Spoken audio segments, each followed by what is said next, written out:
Hello, everyone. Welcome to another Shopkeep Arty workshop. This week with Liz Chaderton, and we're going to be doing working on the nesting theme. It's to follow on from the short class Liz did a few weeks ago when we were focused on really beautiful eggs. And I've seen a few comments on social media from a number of you saying how you just love painting eggs. So this will be one right up your street today, where we're going to be doing the nest and everything around it as well, so it should be a really lovely one. And we may even touch on watercolor canvases as well, because we did promise that we'd cover a little bit on that today. So without further ado, let's get going. And first of all, we'll say hello to Liz. Hi Liz, how are you? Really good, thank you. How are you? Very nice actually. So we're today, I mean, I love eggs and nests. There's something quite sort of homely about it, isn't there? There's this sort of innate, well, they call it the nesting instinct, don't they, with people? Absolutely. And you think of all those sort of different phrases like empty nest syndrome when your kids leave home, or flying the nest, as they go off to university or wherever they go to, and all those things. So it's really symbolic, and I'm glad you like them, because otherwise you're going to be bored witless over the next couple of hours. Well, that's true. That's true. Yeah, if you don't like nests, tough. Now, you've got a couple of examples which we sent the reference photos of, Yes. and obviously, and I guess for those people at home doing this paint along with you today, really any color they want to use, there's no, and as you can see here, Absolutely. totally No, different. I'm going to go through all that now, so don't you worry. So yes, yeah, we're allowed to use our imagination, and we'll go through that now. So Brilliant. And I would yeah. imagine with this sort of compositional thing, it's probably, once you've got your head around it, it makes a really lovely picture. It's a simple picture that you can put up on the wall. You could make into, I mean, Easter cards would be perfect actually for something Yeah, like or that. it would be a lovely home warming present if you've got, friends who've just moved house, or you could make it into cards, which would be nice to send. And yeah, it's just quite. I mean, it is simple, but you learn a huge amount from it. Just like painting those eggs on the arty class last week. They look incredibly simple, but they teach you about tone and getting really smooth washes and mark making and all those things. So I hope we will have a really good time this afternoon, and learn lots in the process, and end up with a decent picture at the end of it, which is a bonus. Yeah, no, that'd be lovely. And Karen, the eagle-eyed Karen, has spotted the donkey on the wall behind you, and Oh she yeah. says, "Love the donkey on the wall. Love the donkey on the wall." Yes, yes, it's a donkey's head. It is faux taxidermy. It is not a real donkey, let me tell you. And if you could see in my kitchen, I have a giraffe's head. Oh, do you?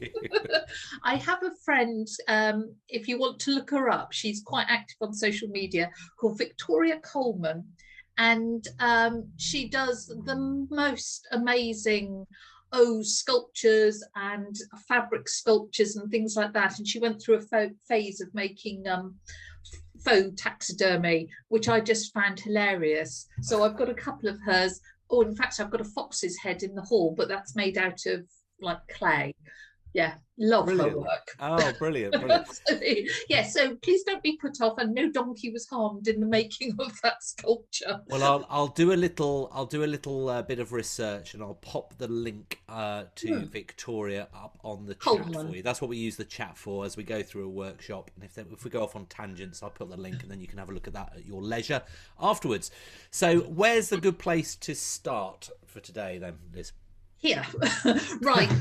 If you can highlight my Sure. pickies, Now, then actually, I'll just. just before I do, I asked everybody to put their hand up. I've still got Inglisa Wallace's hand up. I don't know whether it's come down. Good. I didn't know whether you'd kept it up because you wanted to speak to Liz. But Yeah. now that you've taken Okay. it down, I will now go to the pictures. Lovely.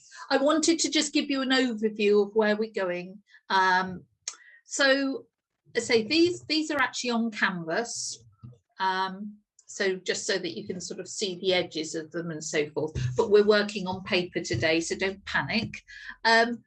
John, you actually said on the RT class, oh, maybe we wouldn't talk about canvas particularly. So I haven't brought anything. So, but I'm always happy to answer questions. So, yeah, I thought what we could do is touch on it and just talk about, expand on the methods. But yes, we agreed not to actually do it in this class, because we hadn't set it up for that. But I think there definitely seemed to be an appetite for it at a later date in another workshop. Always happy to talk about it and talk about the differences. So that's cool.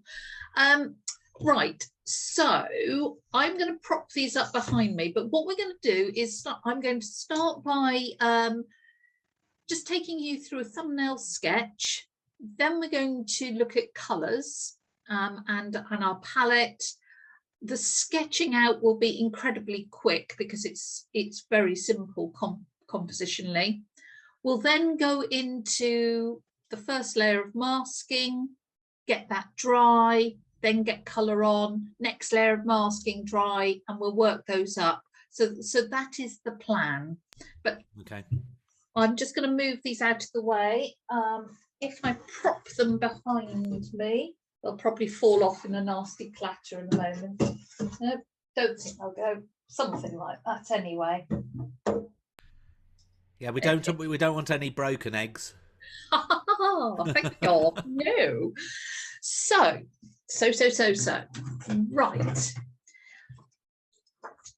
Now, if you can highlight there we go, brilliant. This is the reference picture I supplied, and it came from Pixabay, which I just think is a brilliant website.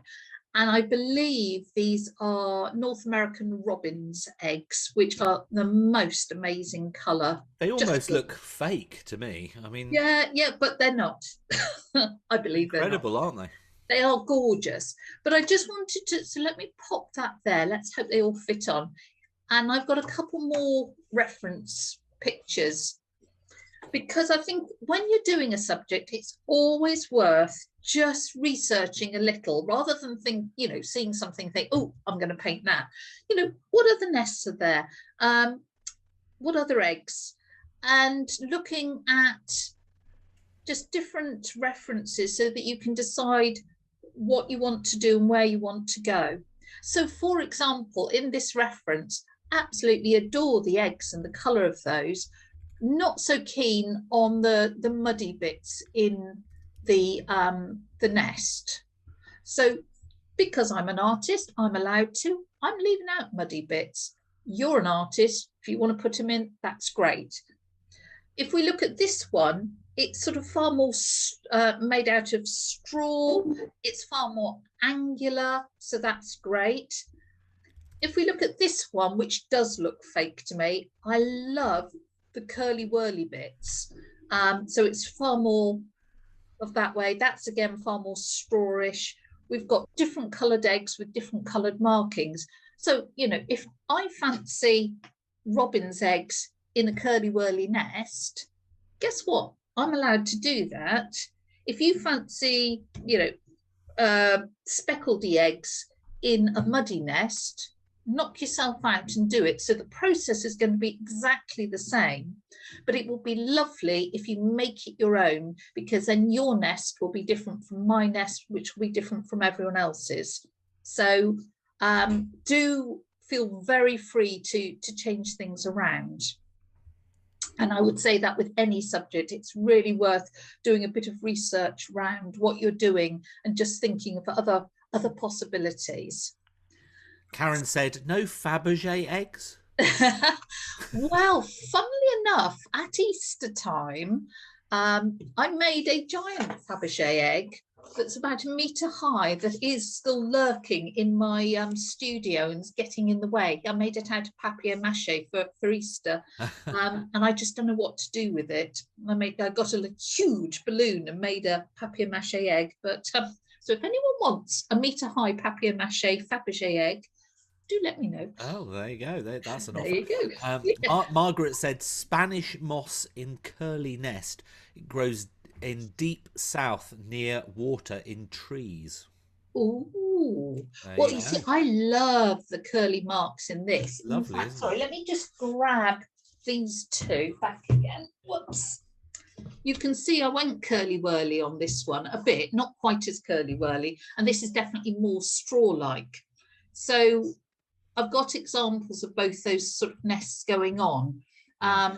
And it's worth thinking through your mark making, and that's very much what today's about.